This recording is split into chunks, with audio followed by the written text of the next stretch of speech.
like shit coming through. Nice to meet you, glad you came too. Like you said, when you know you got moves. You spit game and you know you spit smooth. Glad you came, it's best you come and stay. I need you living like water in the bay. Let's walk down the aisle, make a baby. I ain't been in love like this somewhat lately. Step into the room with the crown on top. Confident dripping, you will never stop. Everywhere I go, got a bow when I'm... Trop contente. Ok. Prête pour cette nouvelle aventure? Je suis plus que prête pour cette nouvelle aventure. Je suis très excitée par ce projet. À la base, je suis pas du tout pour ce projet. Ça va me coûter très très cher mentalement et physiquement. Joli ça. Ouais, je sais pas, j'aime pas trop la couleur. Ah bon? Je trouve ça trop foncé. De Moi je trouve ça joli. toute façon, je suis pas mon mesure en vrai.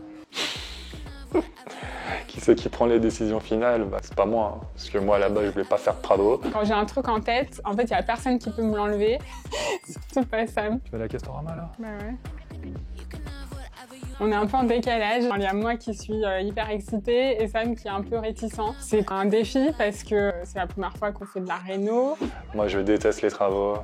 Franchement, ça m'horripile. Ce que je déteste le plus, je crois, c'est quand tu te dis bon, ça va me prendre genre une demi-journée et en fait t'en as pour une semaine. Les imprévus, t'es obligé de retourner au magasin 3 fois par jour parce qu'en fait, il va te manquer le boulon, le machin. Ça va vite m'énerver, je pense. Tu me parles de crédence là, Mais après parce tu que parles de c'est- plan de travail. En fait, c'est juste pour voir le motif. Pourquoi tu me prends pas un plan de travail que je Mais prends parce ça? qu'il est là-bas, c'était le plus proche, on s'en fiche. Je prends quand même sur moi, parce que Sam, il a un caractère bien trempé. Moi aussi, hein, faut pas croire. Je vais pas dans le conflit, je le laisse déverser toute sa rancœur, parce qu'il m'en veut beaucoup pour ses travaux. Je vais pas dire que c'est des gros clashs, c'est plus de l'incompréhension de ma part. Ouais, on va dire qu'on s'engueule, mais on n'est pas d'accord. On a des avis différents. Moi, avec Sam, ça fait 15 ans qu'on est ensemble. On s'engueule pas beaucoup. Enfin, c'est même pas des engueulades, ça dure 3 minutes. Mais là, j'avoue, pour les travaux, c'est pesant. Des fois, l'ambiance... Des fois, elle va trop loin dans ses idées. Freddy, c'est quelqu'un qui est rêveuse. Moi, je suis quelqu'un de terre à terre. Donc, il faut quelqu'un qui rattrape la personne qui est trop créative dans sa tête pour lui dire « Écoute, c'est cool ce que tu fais, c'est beau, mais là, c'est pas réalisable. Là, on peut pas. On n'est que deux, on n'est pas des mecs du bâtiment. » Moi, je suis là, en folie, et lui, il est là, oh, t'enflamme pas, quoi. Les idées de Freddy, ça résume tout. C'est qu'il y a trop d'idées. Ça veut dire qu'il y a trop de choses. C'est tous les jours, il y a quelque chose de nouveau. Et c'est trop pour moi en fait. Parce que chaque fois, ça va m'amener à faire des travaux. Donc ces idées, elles peuvent être bonnes pour les autres. Mais quand ça me concerne, ça me plaît pas trop. J'avoue que ce côté-là de ma personnalité, ça peut être peut-être un peu difficile à vivre. Déjà, c'est difficile pour moi-même parce que je m'en sors pas en fait. C'est une idée qui me vient, ça m'amène à une autre idée, qui m'amène à une autre idée, qui m'amène à une autre idée. Et en fait, c'est sans fin. Mais j'arrive pas à freiner la machine. Je sais pas quoi faire. Après, il faut savoir que moi, je suis souvent réfractaire à ces idées parce que je trouve ça trop difficile. Et elle est toujours là à me dire « Mais non, c'est facile, tu vas voir, j'ai réfléchi. » C'est une idée qui est sortie de sa tête, tu sais jamais si ça va fonctionner ou pas. J'ai un truc dans la tête, je sais pas comment je vais faire, mais je sais que je vais le faire. Mais j'y arrive, franchement, j'y arrive la plupart du temps. J'ai aucun exemple en tête où j'ai pas réussi mon truc parce que moi aussi j'ai la tête dure quand je veux. On est différents par rapport à ça. C'est que moi, la déco, je m'en fous, j'attache pas trop d'importance. Ça me rend heureuse d'être dans un environnement que je trouve joli, où je me sens bien, etc. Au niveau de mon style, en ce moment, je suis très dans le japandi, le minimalisme, le beige. J'ai voulu avoir des idées, mais ça allait pas dans son mood board. Par exemple, je voyais ma salle de bain sur des tons un peu noirs, un peu bois, et elle m'a dit c'est mort, on va faire grège.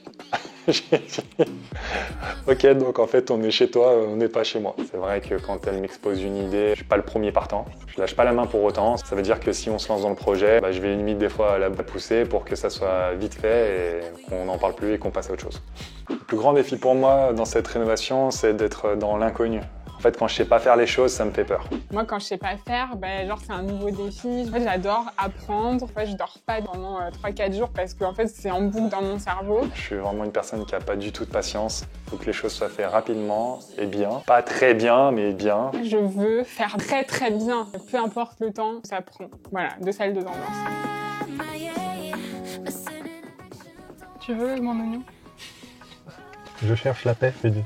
La paix du couple. Donc cherche la paix dès le début, comme ça ira plus vite. Bah non, parce que attends, si je t'écoute après, je vais me retrouver à rénover un château. J'ai rien demandé moi à la base. Je voulais un simple Après, tu seras bien investissement. content. Content T'es de... déjà content. Genre, t'es fier. T'es fier de dire, ouais, ça, on a fait nous. Regarde à Montpellier, t'étais content quand même. Quand j'ai fini les DIY et tout, t'étais content. Ouais, mais bon, c'est pas le but de ma vie, quoi. Moi, franchement, tu me donnes un canapé, une casserole, et ça va, quoi. Et si c'est bien décoré, joli et tout, c'est un plus. Je sais pas si on peut appeler ça de la manifestation, de la visualisation, mais pour moi, c'est impossible que je ne puisse pas arriver à mon objectif, donc à fond, et c'est ça qui me motive vraiment, c'est le goal à la fin, quoi. Après, j'ai aussi mon côté un peu créative, un peu tête en l'air et tout, qui fait que des fois, j'ai pas vraiment les pieds sur terre, ça veut dire que j'ai pas forcément la notion de ce que j'entreprends, donc pour moi, ça me paraît genre facile. Du coup, une fois que je suis lancée, donc je peux plus m'arrêter. Pourquoi on a fait les travaux nous-mêmes? Parce que quand j'ai vu les devis arriver, je me suis dit que j'étais capable de le faire. Alors déjà, premièrement, j'aime bien faire les choses moi-même. Et après, il y a aussi le fait que je suis hyper perfectionniste. J'aime bien quand les choses sont bien faites et je connais beaucoup de personnes qui ont des expériences négatives avec les artisans. Je sais qu'il y a des très bons artisans, mais c'est dur à trouver de nos jours, je trouve. J'ai peur que ce soit bâclé. Je vivrais très mal de payer quelqu'un et qu'il y ait des finitions qui soient mal faites et tout. Et la preuve, là, on a pris 2 artisans sur le chantier. Les deux, voilà, on est obligé de repasser derrière. Donc on m'a toujours dit, on n'est jamais mieux servi que par soi-même. Voilà. Je pense que travailler avec moi, c'est facile. C'est travailler avec Fedi, c'est un petit peu plus compliqué parce que dans sa tête, ça va à 10 000 à l'heure. Donc il faut suivre. Et c'est ça le plus difficile. C'est d'être avec un électron libre qui ne sait pas se canaliser et des fois, c'est fatigant. Attends, travailler avec moi, c'est hyper facile. En fait, il se rend pas compte, mais je suis quelqu'un quand même, je fais beaucoup de choses. Enfin, je ne demande même pas est-ce qu'il fasse. En fait, moi, juste, j'ai besoin d'aide pour les trucs lourds. J'essaye de faire quasiment tout, donc c'est facile de travailler avec moi. Le compromis le plus difficile pour moi, c'est de me retrouver sur 2 projets qui se chevauchent en même temps. C'est compliqué. Je pense qu'on a vu un peu gros. On pensait vraiment pouvoir tout gérer. Déjà, un projet, c'est lourd, mais 2 projets, no comment. Alors, les concessions qu'on a faites pour avancer dans ce projet, je dirais notre vie.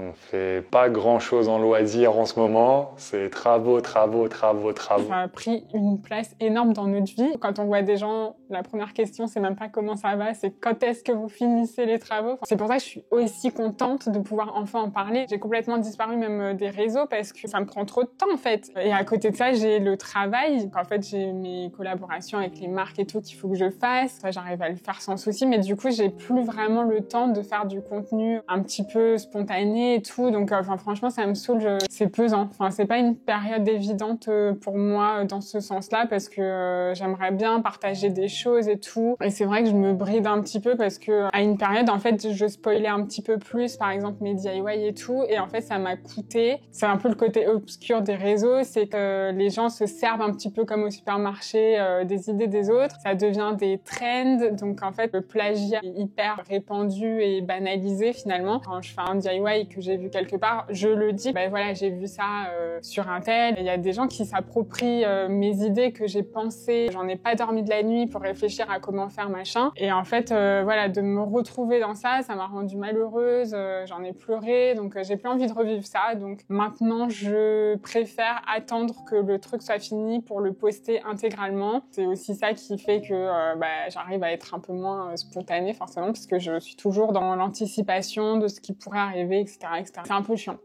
Alors, décrire le projet en 3 mots. Premier mot qui me vient, c'est douloureux. Excitation. Patience. Impatience. Satisfaction. Fierté. Parce que je sais qu'on va être super fiers à la fin. On est dans notre appartement Maison Hiro. Je pense que Pinterest, c'est vraiment le pire cauchemar de tous les mecs en couple. Miroir, meuble, ça part. J'aimais bien cette salle de bain, mais comme ça ne lui convient pas, elle va sauter. Mon rêve, c'est de mettre du béton ciré partout. Et qu'est-ce qu'il faut pas entendre? Moi, mon rêve, c'est de voyager. Quand même un point positif, on va pas changer les portes. Ça, c'est ce que tu crois, mon coco.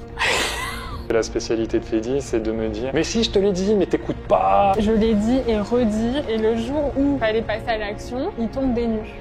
En gros, elle veut changer le plan de travail, la plaque de cuisson et les portes. Donc en fait, on refait la cuisine.